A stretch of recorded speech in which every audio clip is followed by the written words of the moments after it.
Hello, everybody. Welcome to a Vintage Cube draft. This is an elimination draft, so we will be playing against the people in our pod. Not the best pack to start, unfortunately. No power, nothing too broken. Balance has the highest upside, and we could honestly just take it. I'm actually kind of leaning in that direction. Outside of this, I think you could first pick your Kolagun's command, and you could first pick a counterspell. But balance is the highest upside by far, so I will take it. It also is a card that gets better in elimination drafts because if you build around balance, basically, you know that other people will not do that. This card, if you like, basically you want to play this with a bunch of artifacts, and if you're playing artifacts, then probably no one else is when you're playing in an elimination draft. Okay, so the best card in this pack is probably Mother of Runes, which is in the same color as Balance, but they don't really go into the same deck very well. Mother of Runes makes you want to have a lot of cheap creatures, and Balance doesn't. If we wanted to push the Balance, we could just take Fabled Passage, because we're likely to be multiple colors. We could take Zerta, which is good in some builds of the Balance deck. It's very good with Basalt Monolith, where it can go infinite, and Brim Monolith. I don't really want to take a Lava Spur Boots. There's some builds of Balance where that's good, but that's just pretty underwhelming. I think I am actually just going to take the Mother of Runes because it's the most powerful card and it's in white, and we probably won't play both of these together, but this is another pack that is pretty weak, honestly. Not a ton that's too enticing. Okay, so there's Kappa Cannoneer if we want to go... Oh, wait, Tolarian Academy. Yeah, I think we got to go with Tolarian Academy. This card is amazing. A little painful to pass the Kappa Cannoneer, and if that gets taken, that's a little rough. But balance, it's a little weird to have no artifacts through 3 picks in this style of deck. But balance and Tolarian Academy are two of the best payoffs you can get. So I do think that's a good direction to go. And just from a signaling perspective, seeing this go third pick is nice. The other option would be Flage. I actually really like the escape cards, Flage and Uro. Fire Covenant's also quite strong, but yeah, I'll take the Tolarian Academy and then really try to get. Oh my goodness. Okay, now we see Palace Jailer, which is another card in the Mother of Runes vein. We've like alternated between the Balancy cards and the Mono Whitey cards, but there's no good artifacts, nothing good for the Tolarian Academy balance deck anyway, so I will take the Palace Jailer. And we have two very different decks here, and I think it's unlikely that we do them both. So we'll see which direction we want to go. I think I will take a talisman here. Yeah. Oh man, this is so frustrating how this happens. Like now we have a pack where there's no good balance cards, and like Usher of the Fallen is probably like a good card for the Mother of Rune's Palace Jailer deck. But we need to pick one of these two lanes soon. Hmm.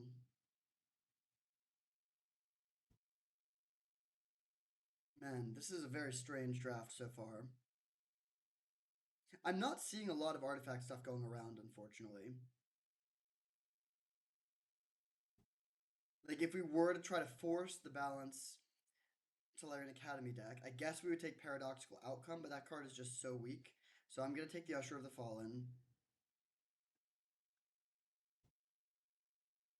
Okay, I mean there are some artifacts here. I'm kind of thinking just taking Adeline though and leaning towards mono white. I mean, giving up Tolarian Academy and balance is a pretty big loss, but it just doesn't look like the artifact deck is that open. We could take Ballista, but Adeline is just so much better. Yeah, I think I'm gonna take this and then just accept that we're off of this. Like very weird situation. And if we see like some late artifacts going around, we could still pivot back. But specifically getting like a somewhat late like Palace Jailer and also the Mother of Runes, like these are just some of the best white cards. But it is still early enough that we could do the artifact one, and we will see. I kind of like the flavor text here. Good ideas don't take time; they take a lot of bad ideas first. Okay, couple possibilities here. I think I'm just gonna take the unexpectedly absent.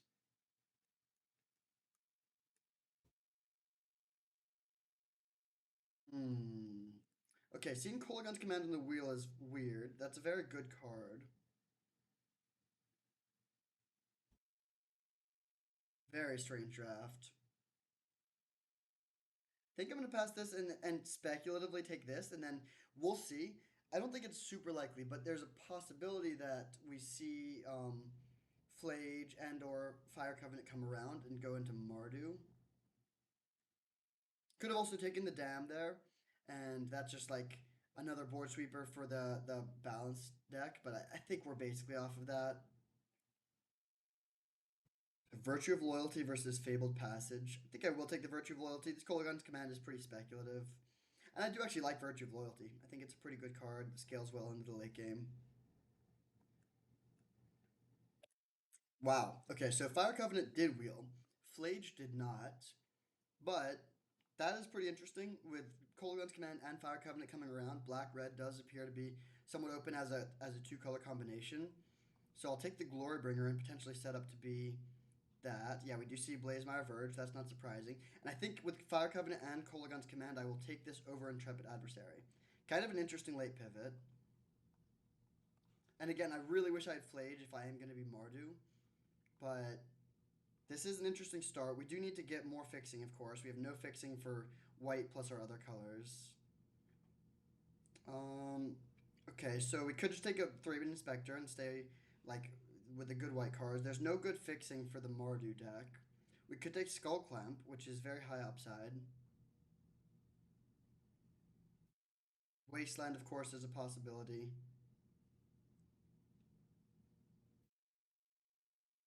Hmm.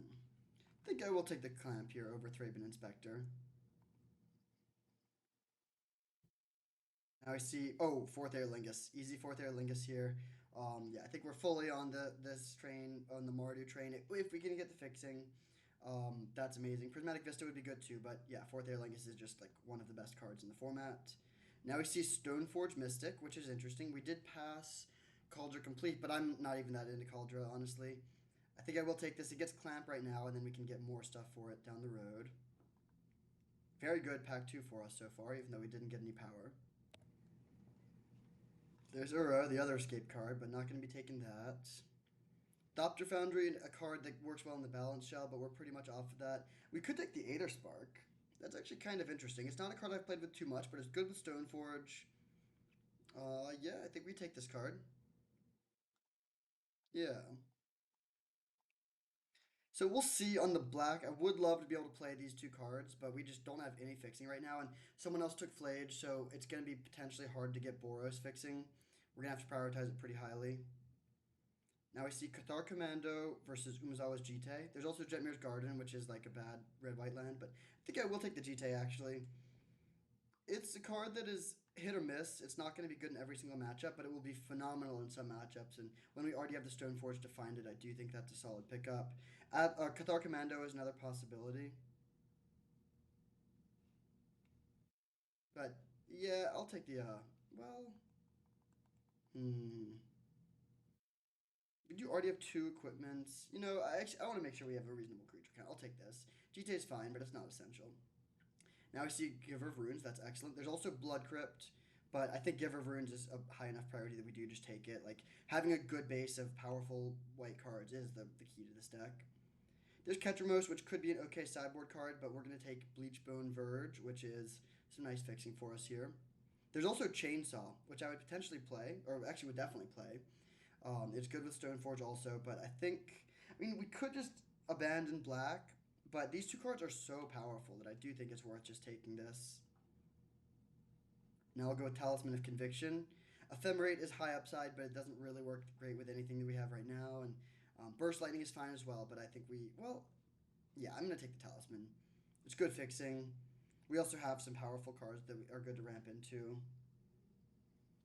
We are a little bit lacking in removal at the moment. That's something I want to address, but we have time for that. Thraben Inspector did not wheel. General Ferris is pretty weak. We have a couple gold cards for him. I think I'd rather just take a Steel Seraph, though. But I'm not going to play that in the main deck, probably. Ooh, okay. Lelia is super powerful. Overlord of Mistmoors is kind of powerful. And then Containment Priest is a really good sideboard card, and I kind of actually want to take the Containment Priest.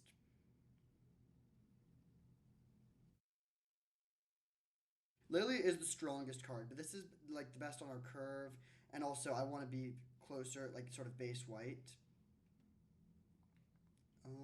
Not too interested in any of these. Galvanic Blast is fine. May play that. Robert the Rich, I will play if I have the fixing for it. All right, so going into pack 3, the deck looks great. I mean, the curve is good. We have a lot of powerful threats. The two things I really want are mana fixing um, and more cheap spot removal. We do have some, but not a ton. Notable that the Blood Crypt didn't come around, so we got a super late Kolaghan's Command and Fire Covenant in pack one, but oh wow.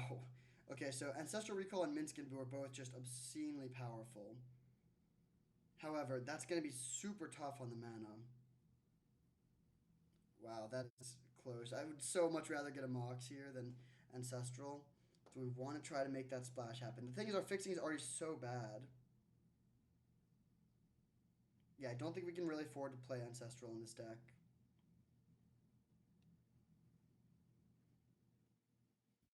Oh, I really hate to pass Ancestral and Minsc and Boo. Do we have any green fixing? We have this Ketria Triome.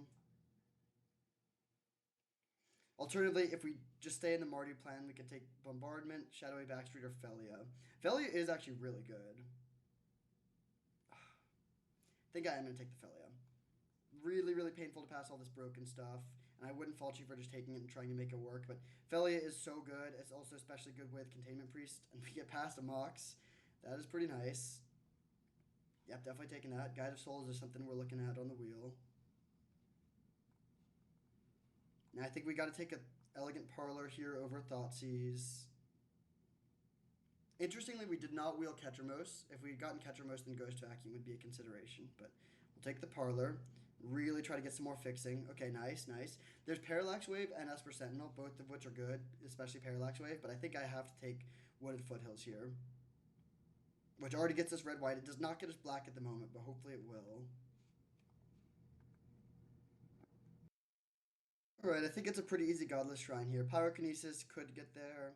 Chromatic Star is good in the balance deck that we're not playing. But yeah, Godless Shrine is excellent. And we're getting to the point where we have a pretty good Black Splash for these two. In particular, like Kolaghan's Command is good, but Fire Covenant in particular, in a deck that's a little bit light on removal, is just incredibly valuable. This card can completely win games on its own. In my opinion, it's much better than Parallax Wave. They're both good. They both just like are one-sided board wipes, basically. Um, but yeah, I mean, it's instant speed, it's cheaper, it's more permanent. There's some downsides. It doesn't deal with indestructible stuff and whatever, but I think it's just great. Ooh, okay. So a couple black cards that are solid, and Thalia. I think Thalia is a bit dicey though. We do have a pretty high non-creature count. Kind of want to just take Infernal Grasp, honestly, since we are lacking in removal at the moment. Yeah, I'll take this card. Okay, now I can take Eagles of the North. Pretty nice pickup.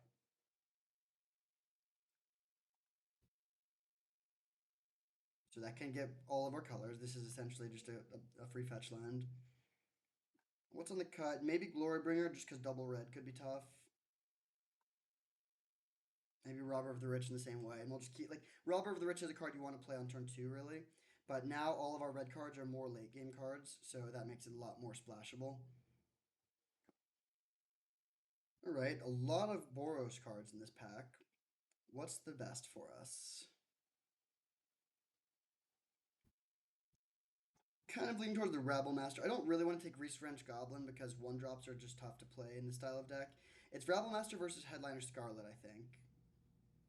Rabble Master makes 1/1s, which is really good with the Clamp. Headliner Scarlet is a good curve topper. I think I'll actually take this. It is close. Nice. We wield the Shadowy Backstreet. That's pretty good. I will take that over like Goblin Bombardment or something. So this is likely going to be 16 or 17 lands. Ooh, okay. Tidehollow Sculler. I think that is better than Evolved Sleeper here. Yeah, I'll take this. Pretty good pickup. We didn't wield the GT, but we still have a pretty good Stoneforge package with the Aether Spark and the Skull Clamp. And then if we get one more spell, we could play 15 lands or potentially play 16 lands if we get two more spells we like. Talisman of Creativity seems not amazing. Lurrus versus Firebolt. I don't think we're companioning Lurrus. I'm going to take the Firebolt here. Do want a little bit more removal. Fatal Push over Kellen. Good pickup. Yeah, actually getting two removal spells there really rounds out the deck well. Alright, not playing any of these cards. Oath of Druids is much scarier to play against. Oh, huh. That's not bad. It's probably not essential, though. Yeah, I think I like this plan of running it with a pretty heavy on just like white.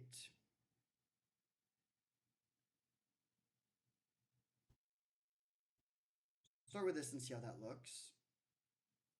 Sort by color. Okay, so we have 5 red cards and 5 black cards. So pretty even there versus 14 white cards. We have currently, this does not make black. So we have 1, 2, 3, 4, 5, 6, 7, 8, 9, 10, 11, 12 white plus the eagles. That seems fine. For red, we have 1, 2, 3, 4, 5 plus the eagles, 6. That's okay. And for black, we have 1, 2, 3, 4, 5 plus the eagles. Okay, that actually all seems pretty good. So the question becomes, which do we want to add another of? Notably, both Talisman and Mox Ruby make red. I'm kind of leaning towards another Swamp. Yeah, I think we should be fine on white sources, especially since we don't have it, like, we have some double white, but they're higher up on the curve. Yeah, I think I'm gonna add one more Swamp, actually, and run it like this. So we don't have Flayed, which is too bad, but I think this deck looks amazing. We have Giver plus Mother of Runes, and then there's, like, a good base of cheap threats, a good suite of removal, some star power with Palace Jailer and Fourth Air Lingus, actually just like a solid Monarch theme. And cheap removal pairs really well with that. I think Galvanic Blast, like a lot of these red cards on the board are okay, but not essential. Steel Seraph also seems solid, but not essential. Yeah, we'll run like this. Playing some Mardu Beatdown. I'll see you in round 1. Alright, we're on the play for round 1 against Zubakanov, and we have an excellent hand. I'll definitely keep it. Probably just gonna lead on Giver here. If I knew I was playing against Storm or some sort of combo deck, I would probably lead on the Usher of the Fallen because it hits harder. And honestly, you know what? I actually am gonna do that. We are at the end of the day an aggro deck, and just pushing damage is important. This could hit for an extra like 2 or 3 damage versus having played the just the smaller creature on turn 1. But then what I think I'm gonna do is play Giver of Runes on turn 2. Oh, never mind, Stoneforge. Yeah, Stoneforge is an excellent pickup. And actually, if I'd known that I would draw Stoneforge, I probably would have led on the Giver because I can protect the Stoneforge. As we want to go for the Aether Spark or Skull Clamp. I think I'm going to go for the Aether Spark here. High upside play, we can like sneak it into play next turn. And like if we can just go put it into play, playing around counter magic, and then put it on this. Okay, yeah, this seems fine. So we can go, ooh. So I'm going to go put the Aether Spark into play. Plus here. And attack for 3. And if they block, that's good for us. And if they take it and we get 3 counters on the Aether Spark, that's also good for us. Felia. I do want to land here, but I think Felia is still good enough to keep. Especially when we have the Containment Priest in our hand. Weird to have these two both in our hand and not used, but it is funny how it goes. Like, if we played the turn 1 Mother of Runes, we couldn't get in damage here. Okay. So I will just draw 2. If they have Hull Breacher, we have the Unexpectedly Absent.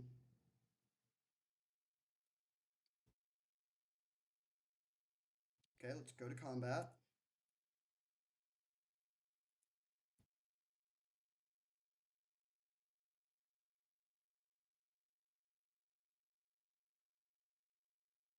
Okay, I don't really want to trigger the Ledger Shredder.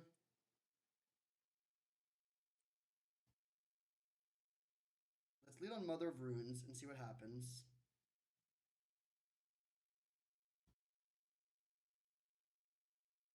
Okay, so if we play the Giver of Runes, it will trigger the Ledger Shredder, which isn't the end of the world, but I think I'm just going to pass. Be a little bit conservative, hold up Felia, and then we can go Felia plus Containment Priest set up for that on our next turn.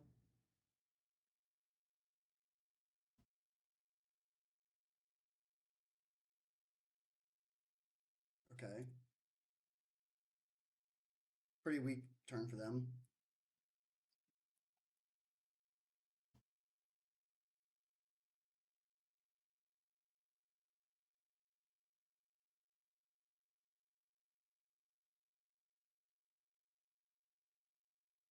So untap, Firebolt, interesting. So let's just go to combat start.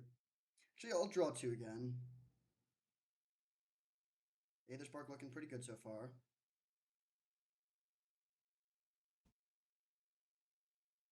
Okay, I'm actually gonna go for the Sculler.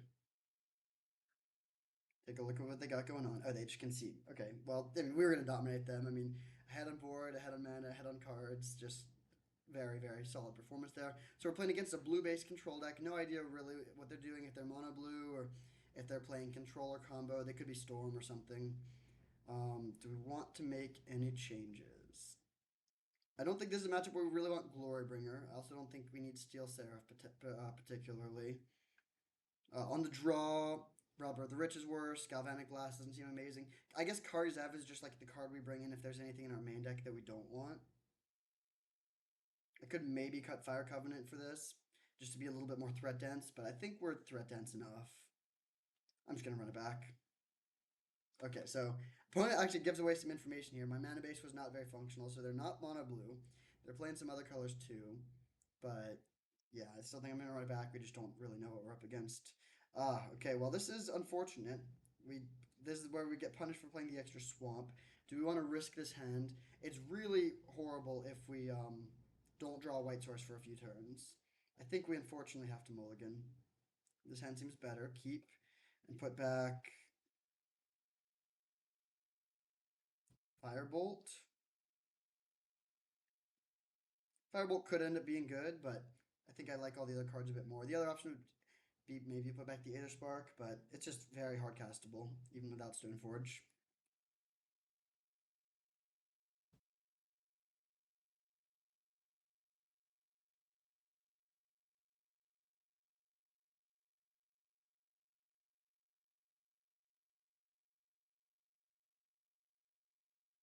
Alright, I'm honestly just going to use Usher of the Fallen here to make a token. It's a little bit weird, but when we're on the mulligan, I think the resource is good. This is worse if they're playing a combo deck. Or, sorry, well, yeah. If they're playing a combo deck and we just want to race, then it's worse. Wow, also plays well around miscalc. Um, but if they're a controlling deck, then it's nice to just have extra resources.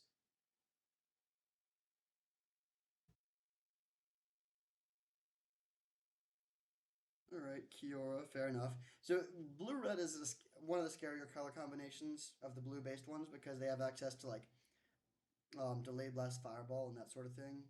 Ooh. Okay, that's a nice one.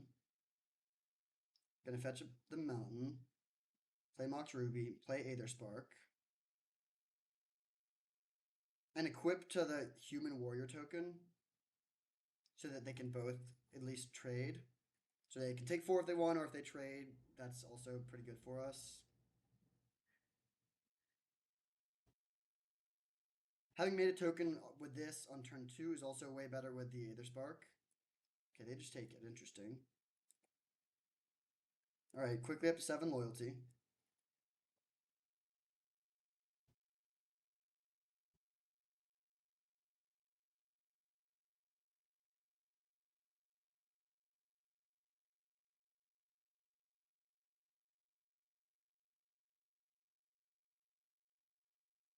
This might be a hardcast Eagles of the North game, which you don't do too often, but let's see what we draw. They swing for 3. Interesting. I'm just going to draw 2. I mean, hopefully no Hull Breacher. Nice. Let's attack with both.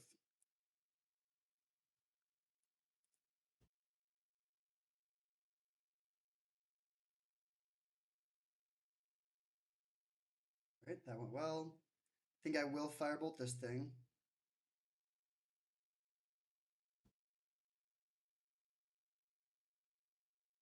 They counter this, that's totally fine. Then we can go for clamp and make a 1/1 off of this. I'm actually not gonna clamp the draw 2 off of our thing yet because with the Aether Spark going, we just have cards flowing. We're not desperate for card draw. We can go. Okay, counter that. Interesting. So now that actually makes me kind of want to do this more. We could go. Oh no, we're 1 mana short of being able to do everything we would want. Let's just make a 1/1 and then pass with Cathar Commando up.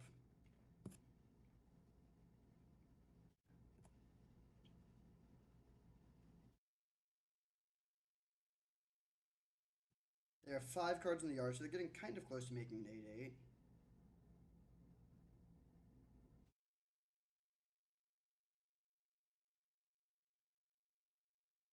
Honestly, I'm gonna just offer this trade here, I think. Just keeping their board clear seems fine. Although, wait, we could have maybe just gone for the kill. This deals 8 damage. Let's start by attacking. I don't. Yeah, we're gonna go for the kill over 2 turns rather than 1 turn. Either way, honestly, we're probably gonna win this game.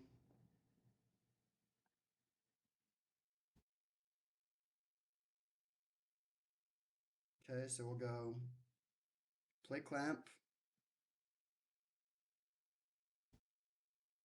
Fair enough. Make a 1/1. And then I'll pass with Kolaghan's command up. We actually have 6 points of burn in our hand, so we can burn them out even if they sweep our board. They're playing green.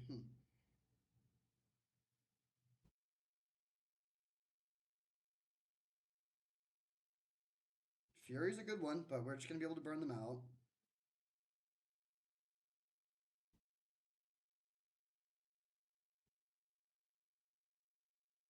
Oh, they can deal it to the Aether Spark. That's kind of funny. So we'll go Kolaghan's command, discard a card, and 2 damage.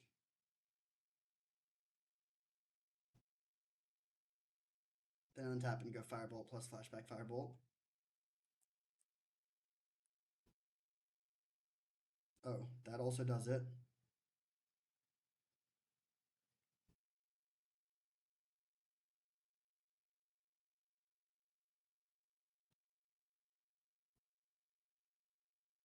Nice opponent. The good game, the good luck, the have fun, wishing us fortune in the other rounds. All right, pretty smooth start, honestly. We cruised through round 1. I'll see you in round 2. Back for round 2 and on the play once again. Ooh. It's a lot of lands there. Also, good cards. I think I am gonna risk it. I maybe not wouldn't keep this without a surveil land, but we have a surveil land for turn 1, and this is like turn 2, hit their hand, turn 3, sweep their board. Like this is a good combination of cards to have in pretty much any matchup. I do hope we're playing against a creature deck, and we are. Incredible value there to graveyard a land.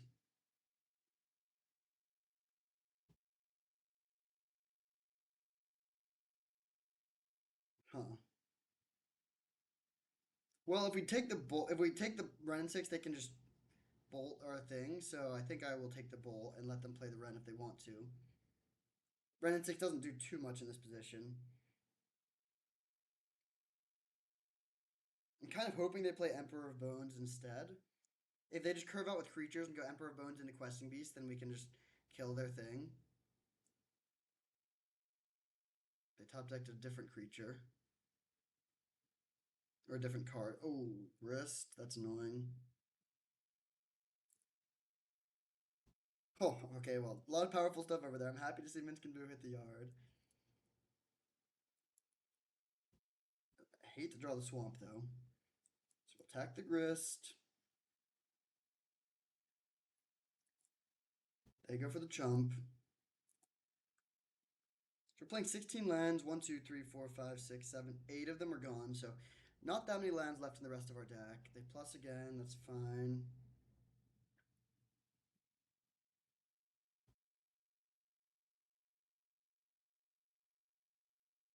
Then if they play Questing Beast, do I just want to sweep now? I think so.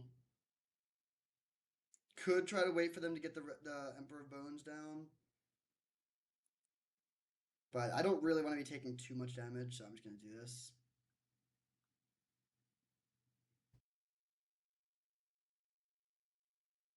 We are still taking 7 damage here, of course.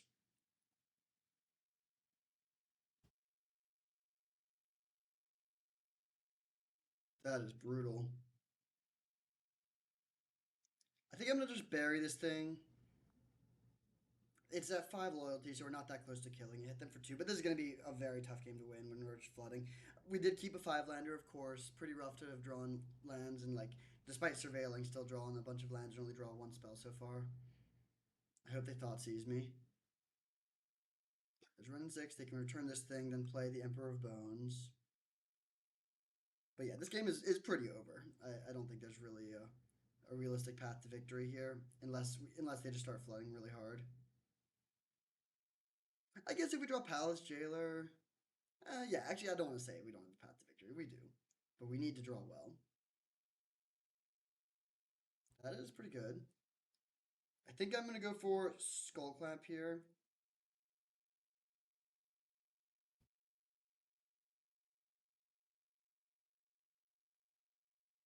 Then we'll send this at the Ren in 6.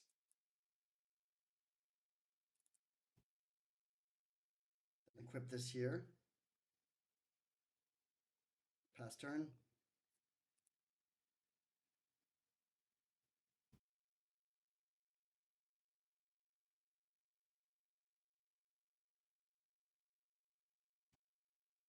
All right. See, the Stone Forge was a pretty huge draw. If they draw a land or two here, we could get back into it.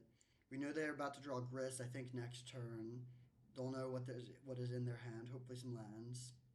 And they played land every turn, so they could have just lands.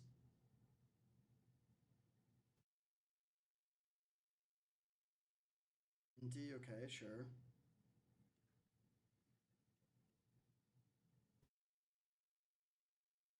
They could put the Questing Beast into play here if they just want to get aggressive. Like put Questing Beast into play, attack, um, discard a card to make this have trample. And we would take 9. That is quite a lot of damage.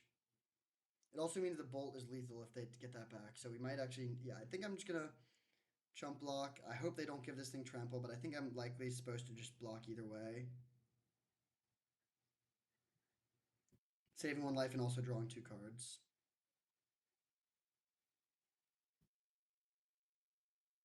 Oh, they just flipped the grist. That's kind of nice for us that that thing's gone.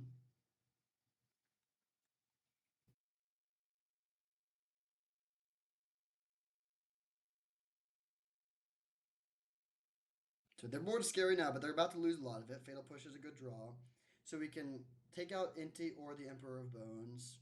Probably have to go for the Emperor of Bones. We also do have to draw another land or else we're dead. Or sorry, not draw another land. Draw another piece of action very soon. But like top deck, Palace Jailer, take out the Inti, push this, kill the Ren in 6, and then all of a sudden we're in a pretty good spot. We don't hit anything though, unfortunately. Okay, I'm gonna equip and attack the Ren in 6.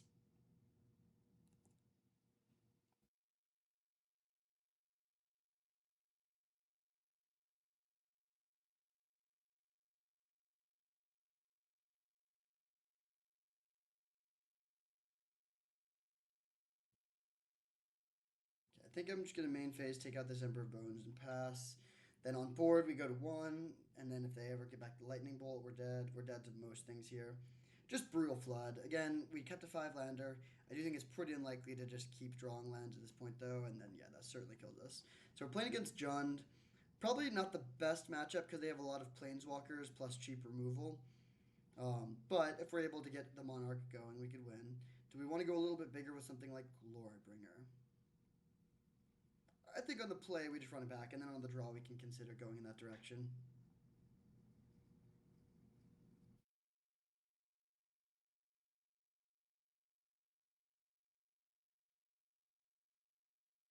Okay, we can keep this. Gonna lead on the Elegant Parlor. Ooh, that is brutal, actually. Are we? I think we might only have.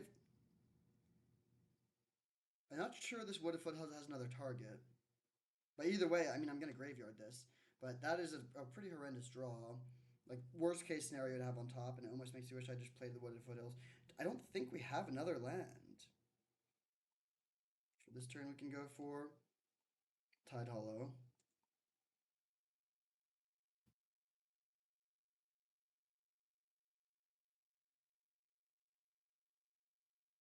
I think we take the Fable here.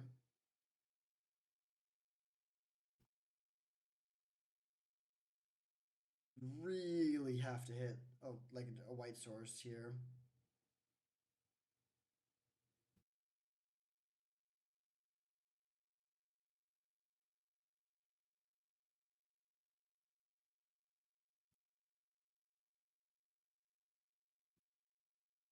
So I can play their Blood Tithe Harvester.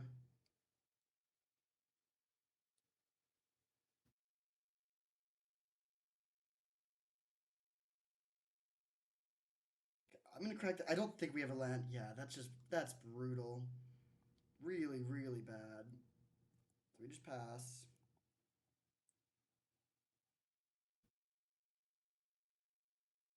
That is a risk. I mean, playing Wood of Foothills with only two fetchables is a liability. Potentially a point for putting a second mountain in over a swamp, but it's very, very unlikely to draw all three of those lands early. And it doesn't really matter if it happens late.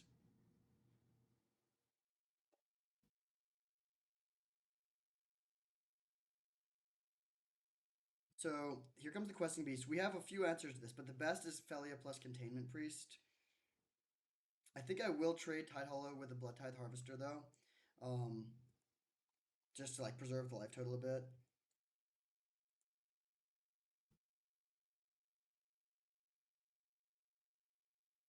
We are having very, very frustrating mana situations where we're just like we've added several situations where we don't have enough white sources when our deck is almost all white sources. Um, I mean, we might still be okay. Like we get to have good value against this thing now. They play Fable. The Felia is good against that. Basically, if they find Bolt for Felia, then it does get a little bit worse. We have a couple removal spells lined up for their next threats, though. Would love to just see like Broadside Bombardiers type cards. Although I guess the Bombardiers doesn't. We don't have Fatal Push online right now.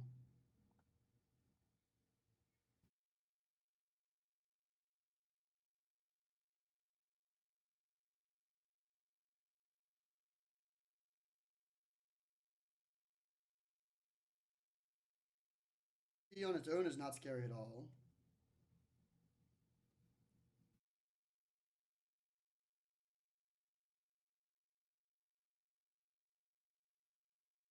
Discard land, which does give them a bit of value.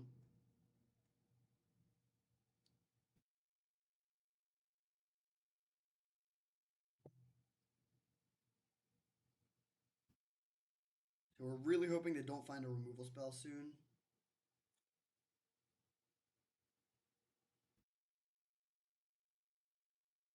Okay, just another land. That's fine. They can't really play the Ren and Six. I mean, they can and get back this, but then we can attack and kill the Inti and the Ren and Six together. And that'd be even better if we can find a white source to also make an Adeline token.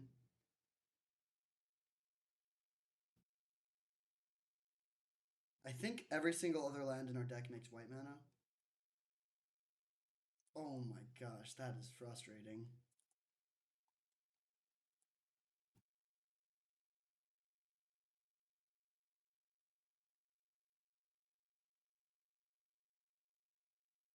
Fable, pretty weak here. Red and Six, also pretty weak here. They just play the Fable, sure. Felia putting in great work. Hand is so awful. We might just win with just these two creatures, but like having drawn back to back uncastable cards there is quite frustrating. We've drawn four lands, um, and surveilled a land at the top, and yet still just can't play anything.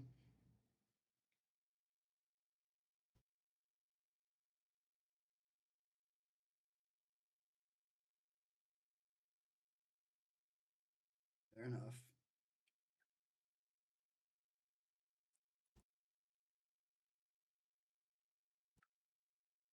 My kingdom for a land here.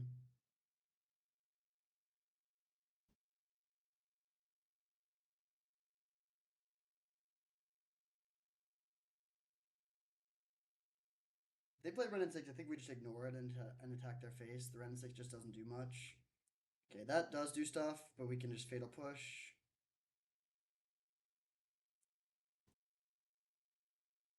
Okay, that is nice. I think I would rather play Adeline just because it pushes more damage. Then the Fable flips, which will also get exiled to the Fable to the Containment Priest.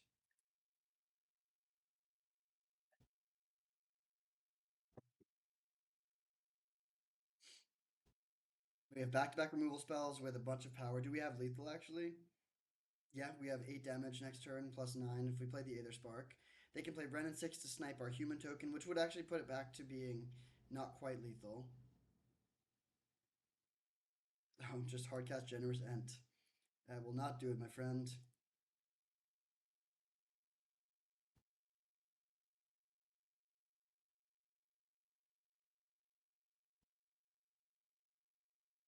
Alright, so we take down game 2. That is good. Game 3 on the draw. So stuff like Usher of the Fallen looks a lot worse here. It's bad against Ren and 6.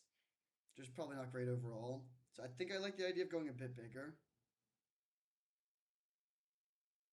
I think I will keep the Wooded Foothills with only 2 fetchables. I mean, it could hurt us, but I think it's fine. Yeah, let's run it like this.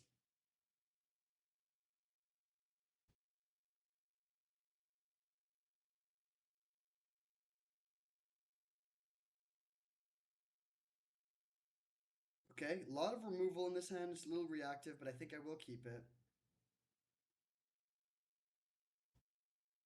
Just gonna kill that with I think Firebolt's probably a better way to do this. Fatal Push can kill bigger stuff. And at instant speed. So Inforged Mystic was a good draw. Hex Drinker, okay, interesting. So do I want to play Stoneforge, which does risk letting them kind of go off with this Hex Drinker, get it out of the range where we can kill it?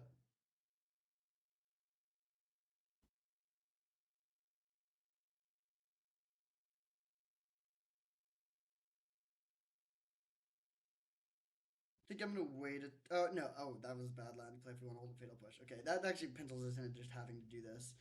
It's kind of close. I'm not really sure what the move is here. I'll grab the Aether Spark though. If they do just put all their mana into this, that could become a problem because it dodges all of our instants. I'm hoping they play something else.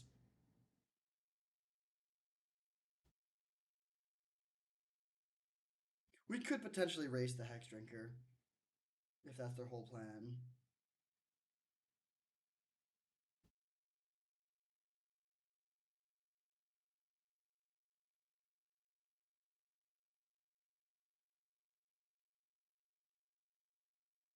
Good draw. I think I'm gonna go for Kolaghan's Command this turn though. In which case we should just pass for now. No point making them discard a card now. I mean, I guess the card they drew could be bad, so it gives them a little bit less of an option for that. But this holds information. There's a chance they like put some mana into the Hex Drinker. Yeah, that's exactly what we wanted to see. Discard 2 damage here, and now they basically spent. We both spent 3 mana. What is this? We both spent 3 mana, but they had to discard a card as well. That's a good exchange for us. Or actually, they even spent 4 mana.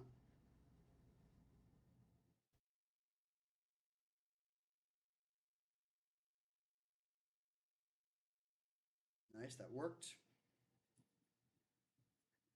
Now we have to decide if we want to go for Palace Jailer. It's a little bit awkward if they top deck or if they have a Questing Beast. Renin 6, okay. So that makes me want to potentially play Headliner Scarlet to take out the Renin 6.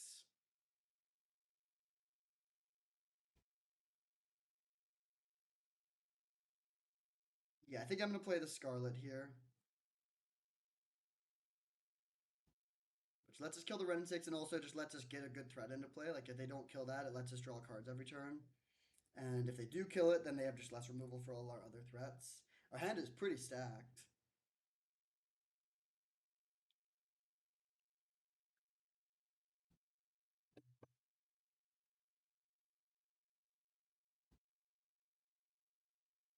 Hopefully this is just hardcast Generous End. Okay, Questing Beast is actually not too bad. If we top deck a land, we can just play Glorybringer Exerted, which would be very, very strong against the Questing Beast. If we don't top deck land, I guess we go Palace Jailer, which would be fine also. But we get 2 looks.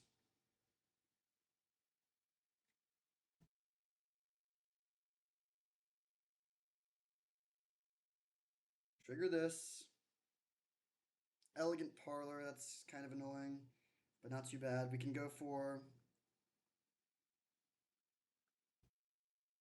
Cast this. Okay, that's fine. Elegant Parlor. Don't think we need that at this point. Then I'll go for this, put the Aether Spark into play. Plus here, swing for 4. Putting the Aether Spark up to 9. If they trade a Questing Beast, then it's just over. Wow, that's a crazy block. Yeah, I don't really understand why they would do that, but I'll take it. They only have 2 cards, so they're not very close to Delirium. They do have a lot of mana, but our life total is high, our hand is stacked. I feel like they made some possible blunders here this game. I guess they could go for like a long run plan of shifting Woodland Hex Drinker. They did top deck something big. Oh, Generous End. Okay, that barely counts as big. Fourth Aerlingus. Okay, I'm going to draw 2.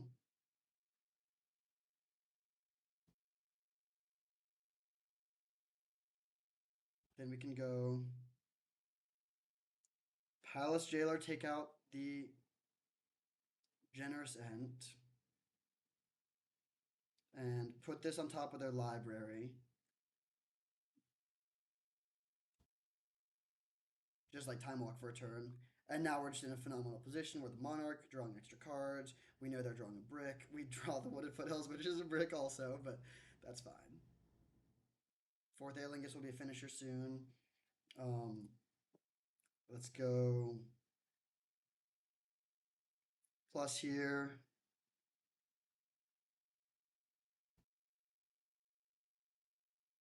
Warbringer. Kill this thing. Hit for a lot of damage.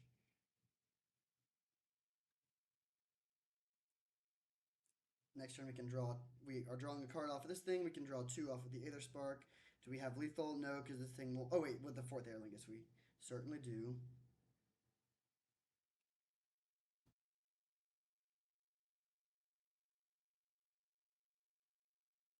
Honestly, I thought this was going to be kind of bad matchup, but it felt very good in games 2 and 3.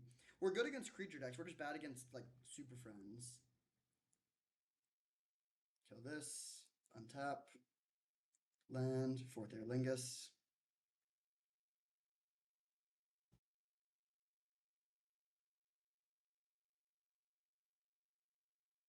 Good game. All right. Pretty smooth sailing. We are on to the finals. Let's get that trophy, baby. See you there. Our run of winning the die rolls has ended in the finals, and we're going to be going second, but we have a good hand. All our colors, good curve. I will keep. We don't have any removal, so if they're playing a proactive creature deck, it could be a bit rough, but Mother of Runes just like kind of dominates creature matchups. It makes it very hard for them to attack. Raven Inspector, White Weenie battle for the trophy. Mother of Runes much, much better than Thraben Inspector if we can untap with it. This is the deck that's playing Flage. Alright, we do get to untap. That's huge. Tidehollow Sculler coming down.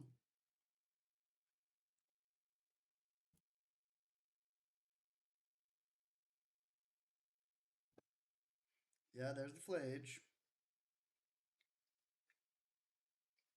Pretty weak here.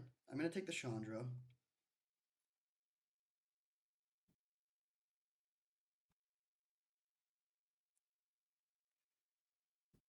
They can't really play the Flage. I mean, their hand just doesn't do anything right now.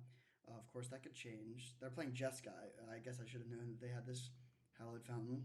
Would love to see them just jam Flage here, but I can't imagine they do that. Okay, that is something we definitely want to Fatal Push.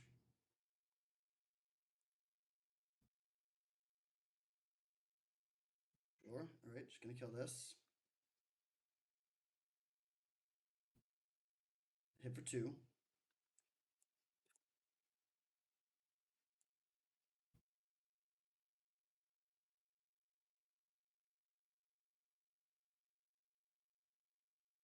Yeah, in just a good position here. We get to get Cathar Commando down, then play the Aether Spark, start hitting for 6, protect everything with Mother of Runes. They do have Flage Arena of Glory. That's a good combo, but they're very far away from doing it here. Okay, fair enough.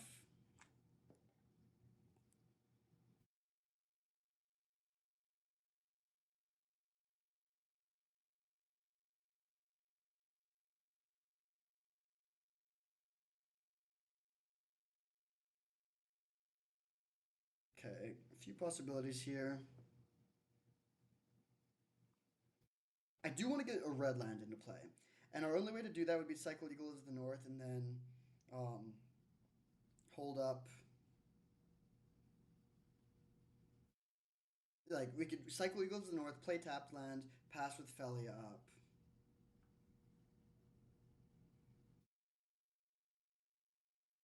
Or play Adeline now, but playing Adeline now doesn't seem that great. The other question then becomes, do we want to attack with both? Because I don't, if we protect our Cathar Commando, we open up our Mother of Runes to being killed, which I don't really want to do. So, as awkward as this is, I think I am actually just going to go for this line. Just grab Elegant Parlor, play Elegant Parlor, Surveil.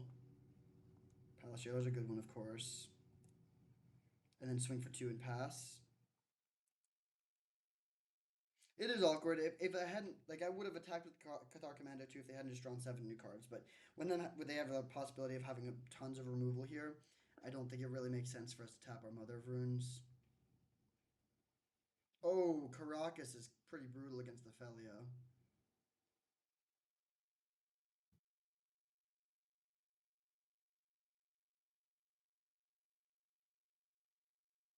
Okay, I'm just gonna play the Containment Priest then if they have Caracas up.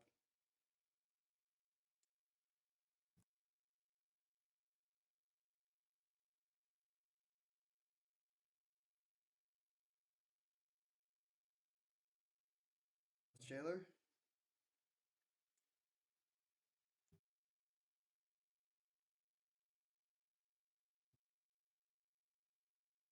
They can bounce this Tamio if they want to, but that's not that impressive of a line. We do need to worry about the Arena of Glory giving something haste, but with 4th Air Lingus, we can just like rebuild pretty quickly. Now I'm going to attack with all of these. And I'm actually just going to let this trade go through if they want to make it. It's not a great trade, but like taking them off of having any creatures in play does make it easier to defend the Monarch. I'll just pass with Mother of Runes and Palace Jailer up.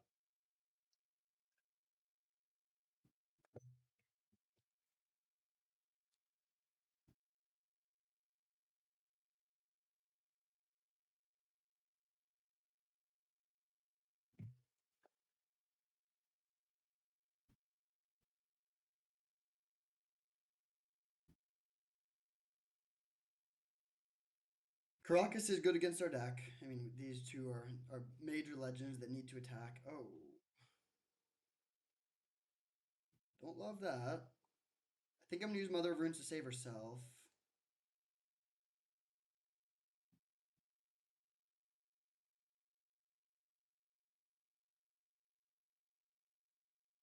But now they get back the Chandra, which can kill the Palace Jailer, and thus give them back the Monarch. But again, with 4th Air Lingus, I'm not too worried about them taking it.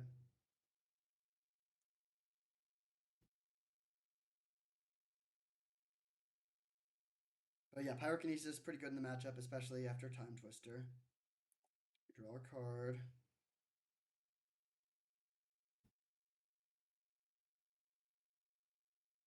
That's fine. Now we're definitely bound to draw our Wooded Foothills. So if they play Chandra, it's kind of an interesting choice because they can kill Palace Jailer to reclaim the monarchy, but then we get to survive, have our Mother of Runes survive. They probably need to kill the Mother of Runes while they have the chance.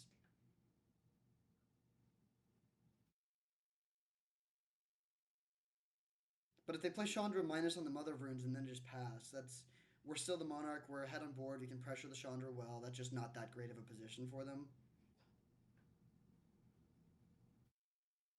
There's the Chandra, so we'll see how they proceed with that. They do kill the Mother of Runes, but then if they have a second removal spell for the Palace Jailer, it's still not even that bad. Okay, so a lot of possibilities here.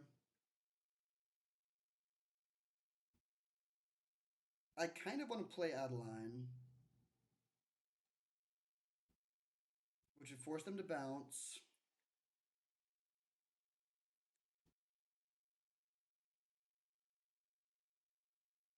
Yeah, let's do this. We're going to play Adeline, go to combat.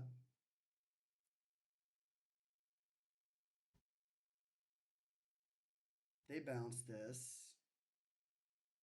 Then in response, I'll go discard a card and destroy Thraben Inspector. Actually, no. Let's just let this resolve. Then send both at Chandra.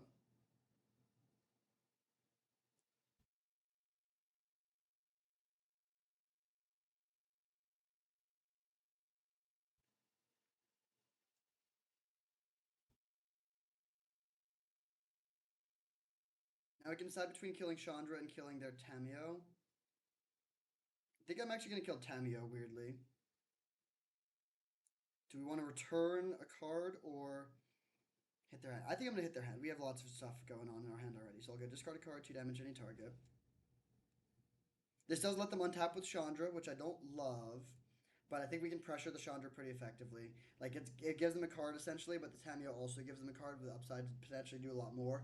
And it's a window to kill it through Caracas.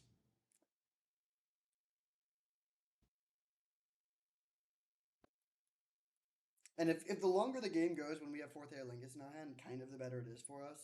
Although it's possible Chandra is just better than Tamio in this position. Firebolt's a clean answer to this Chandra, though. But, like, Flage is starting... We're starting to get to a position where Flage would be a big problem. Like, if they go land, Flage, escape Flage with Arena of Glory, get 3 triggers, the game kind of just ends, actually. So, definitely hoping they don't have that.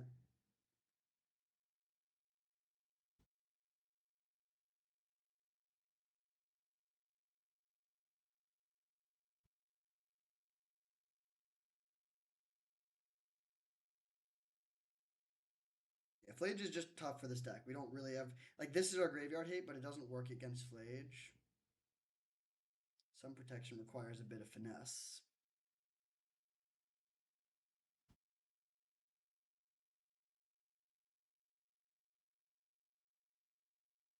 Almost anything other than Flage is not too scary here. Even just like hasting a normal creature and taking back the Monarch. Oh, adding mana? What?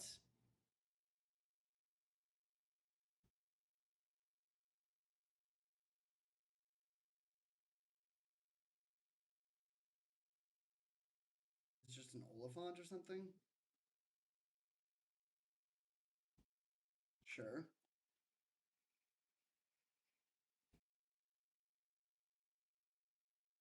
Through the breaches with the exile. That's a good thing to know about. Okay, so we could play in Flashback Firebolt. We could also just threaten lethal with fourth Air Lingus, which is probably just a move. If we play Plains, we could play fourth Air Lingus for 4, 5, 6. That would threaten exactly lethal, while also playing around like a Mana Tithe. Definitely a card they could have here. I think I like that plan actually. And also gives us the possibility of playing Usher of the Fallen or Firebolt, depending on like I mean the game hopefully just ends here.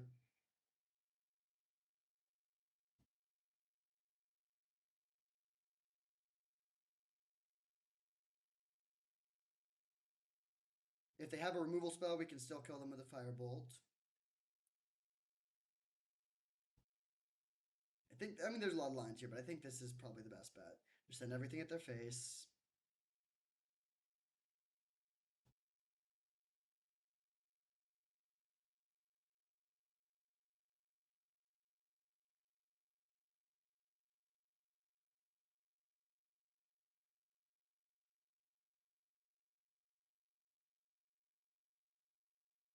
Okay, that actually does let them stay alive. That would have let them stay alive even if we had gone for max fourth Airlingus, though.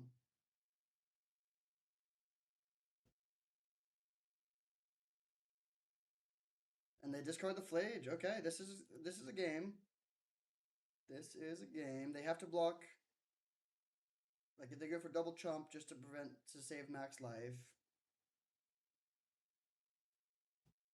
If they double lock at Containment Priest, then they die. Okay, they don't go for that, sadly. Okay, that's a lot of triggers that all just do the same thing.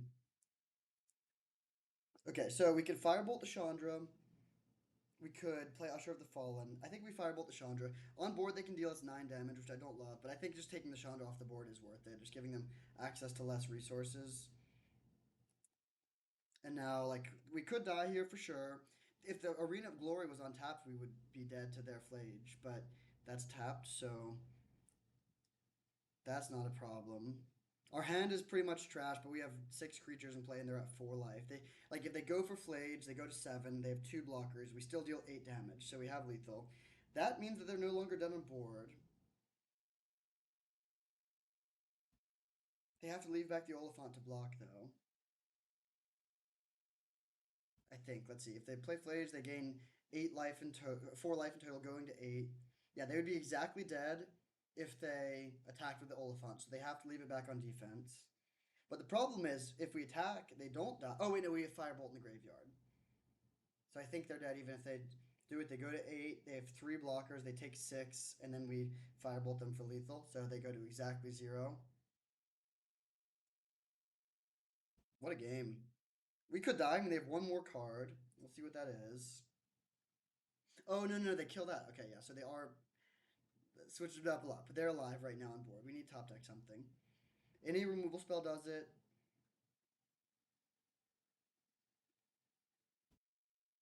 They have to leave back the Oliphant. We'll see if they realize that. Very interesting game here for the finals, as it should be.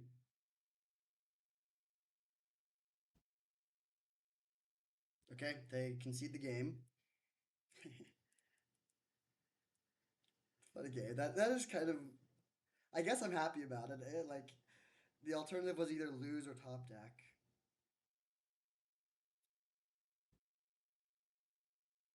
They could top deck, I guess, a removal, like a burn spell here to kill one of our creatures.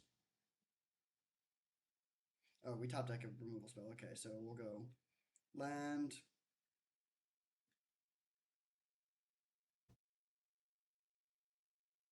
Put this on top of their deck.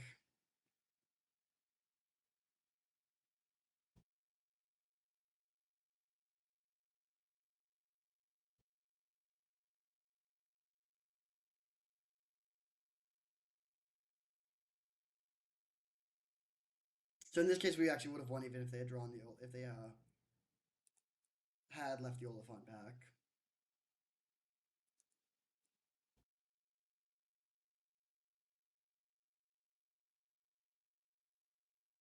Boom. Very good game. So they're playing Jeskai Tempo, kind of a mirror match. Their deck looks good. They also might have Hole Breacher to pair with that Time Twister. Do we want to go for any of this stuff? Flage is a big problem, but we don't really have any good answers to it. I don't think I'm going to cut my Legends. I mean, they are bad against their Caracas. Like, maybe we could play Glorybringer over Headliner. Actually, maybe that's fine. At least it does have an end of the battlefield effect. But, like, we could just play these two over Adeline and Headliner Scarlet to hedge against the Caracas. Could even play Steel Seraph over Felly if we want to, but I think Felly is pretty good. I think I'll run like this. It's kind of a weird plan, but I think I like it.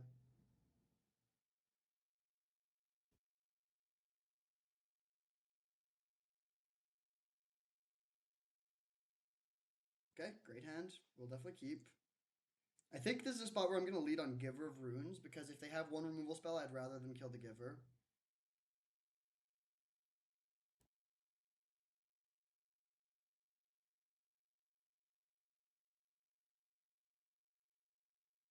Don't love drawing another land there, but whatever.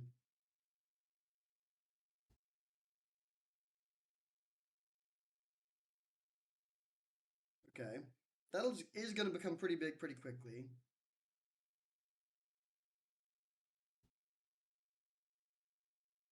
So I'm going to go this, pass, and then cycle Eagles at the end of the turn to get a Boros land, which we can play next turn and set up the Glorybringer. Like we can just, next turn we can take the land off so that we could go 4-drop into 5-drop the following 2 turns. This turn I'm just gonna take 3. I'm not too worried about 3 damage. And then once we have 2 protection spells up, or protection abilities up, we can start Blocking. Damn. All right. Give this protection from red to play around the chainsaw.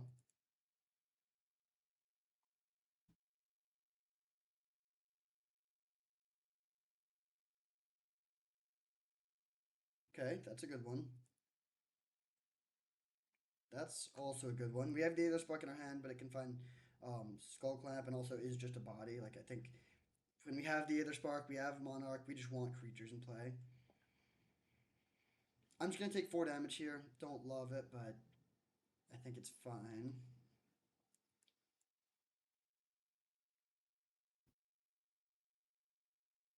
If they attack with. If they just, like, pass all their mana up, it is kind of scary. Guys of Souls, okay, that's not scary.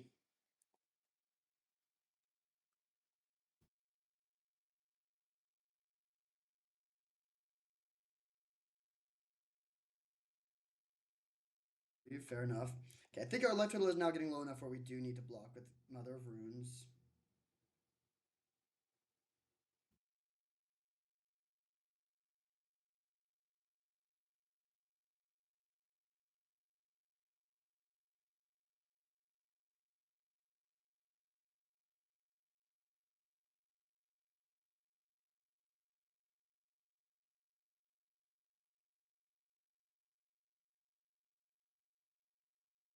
Yep. Go blocks, block here. Give Mother of Runes protection from white.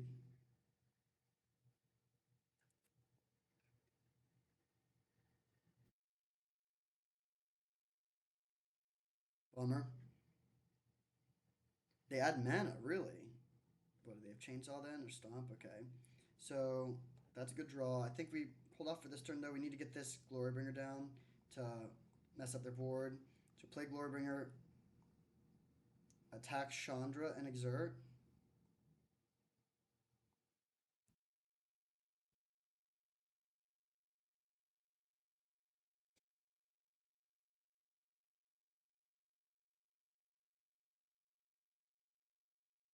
We're getting low. Screaming Nemesis. That is pretty annoying.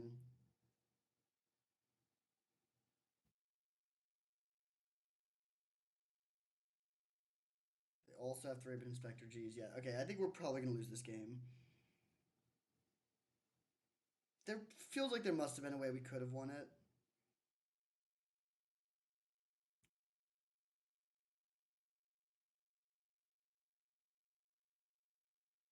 I think we can just pack it up there. We're at 5. We take this out. They can play something though and give this thing flying. Yeah, they got us. All right, game 3. We get to be on the play, which is a huge deal. It is basically just a mirror match. Do we want to make any changes? Robber of the Rich becomes better when we're on the play. Let's run it back. I think we're good to go.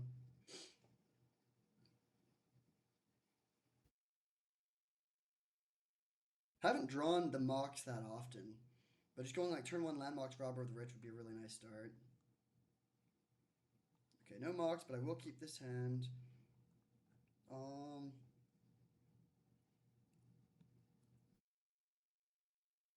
think I'm just gonna play this and cycle the Eagles of the North on turn 1. We're like almost never gonna be hard casting this.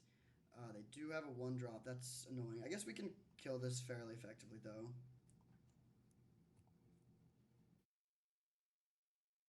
Are you kidding me? Oh my god. This what else has been just a disaster for us. Whatever.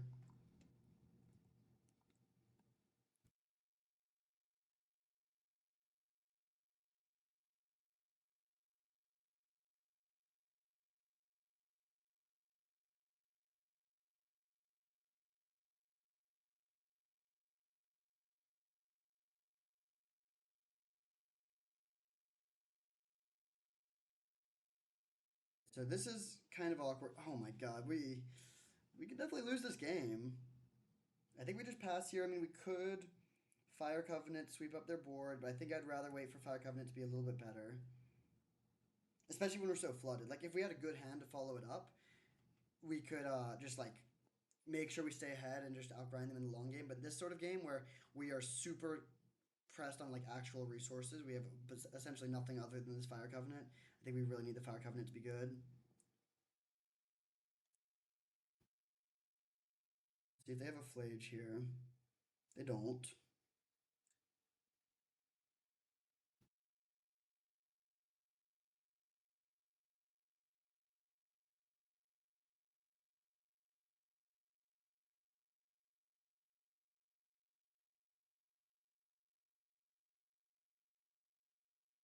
Bye bye board.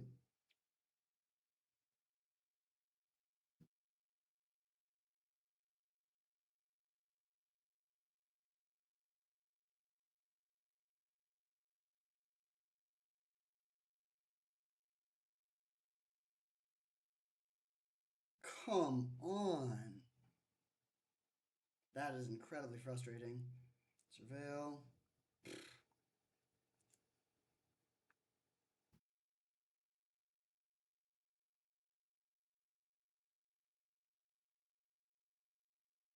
We're just gonna lose the mana flood, which is part of the game, of course. It's not a very fun part of the game, but it is what it is. I mean, is there? I guess it's not over. We could always top deck something good. Guide of Souls into what? Generous Plunderer. Okay.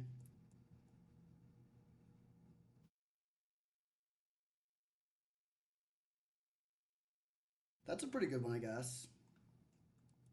I guess there's no need to ever let them get me with a mana tithe, which we don't have, so they could certainly have it.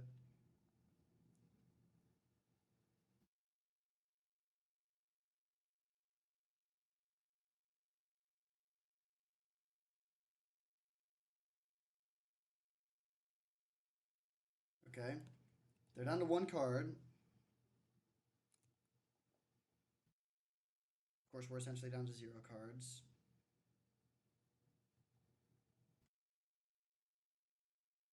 So they can attack our Aether Spark, and the Aether Spark really just doesn't do anything here unless we top deck a creature. If we find 4th Aerlingus, that would be a really good draw. Glorybringer would be an excellent draw. Palace Jailer would be worse than those two, but still very good. Kolaghan's Command would be fine. Oh, they go at our face? Huh. I'm just going to cash this in for 2 cards then. We could play Mother of Runes in plus, but I think I'd rather just get some cards going. So play the Mother of Runes. Play the Usher of the Fallen. Play Godless Shrine tapped. And pass. Feels like they should have gone at the Aether Spark there, but I guess they just wanted to be aggressive.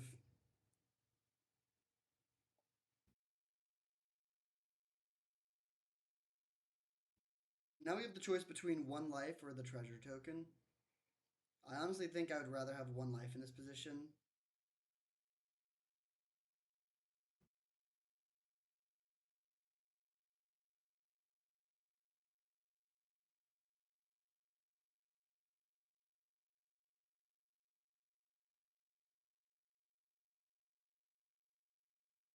So we could also just block the Guide of Souls.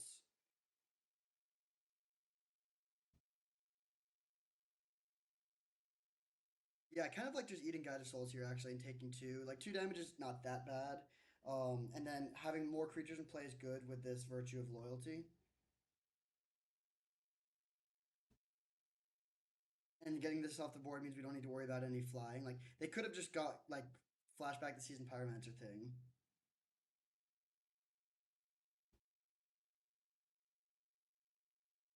Okay, Mother of Runes down. Kolaghan's Command is good. Let's go to combat.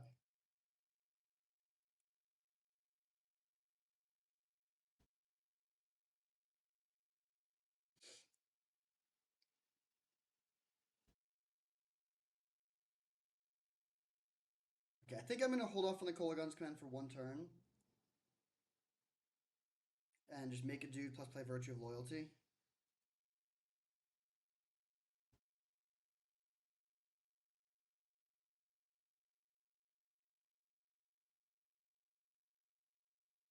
It'd be kind of interesting if they have reprieve here. Okay, I think I'm honestly gonna just go for max value and make a 1-1 here instead of playing Virtue of Loyalty. It is smaller, but it like this game is long, of course. Hole Breacher. Okay. I mean, if they have Time Twister, we lose. We did tap out of Kolaghan's command. It feels like this is the key turn. If they if they kill us here with either like a burn spell or a Time Twister, the game ends. But if we get to untap, we will win.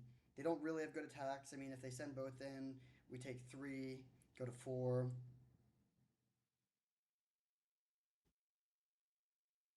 Right, so we can just double block here. Elliot, interesting. So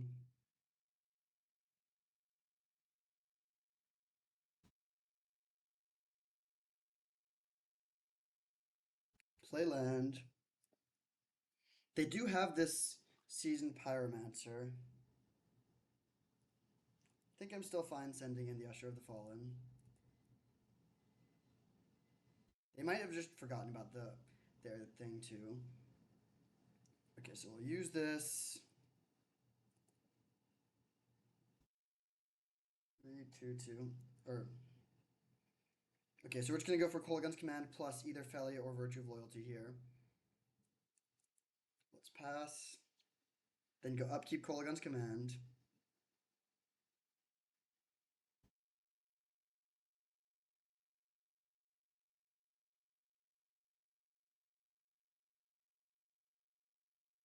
So discard a card, 2 damage to any target.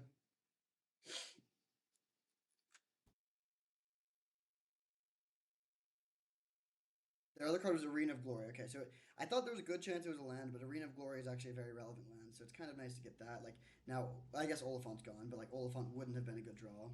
Okay, we get to play our Felia now, and then Felia can take out their treasure token, which is somewhat relevant.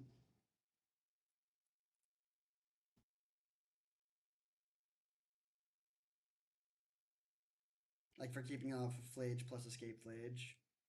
Let's go play this thing.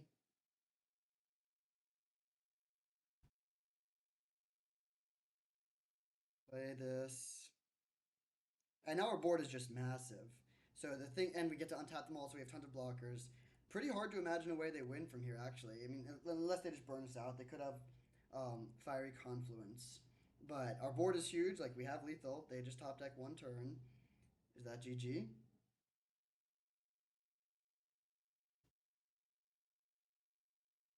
No, no, no, no.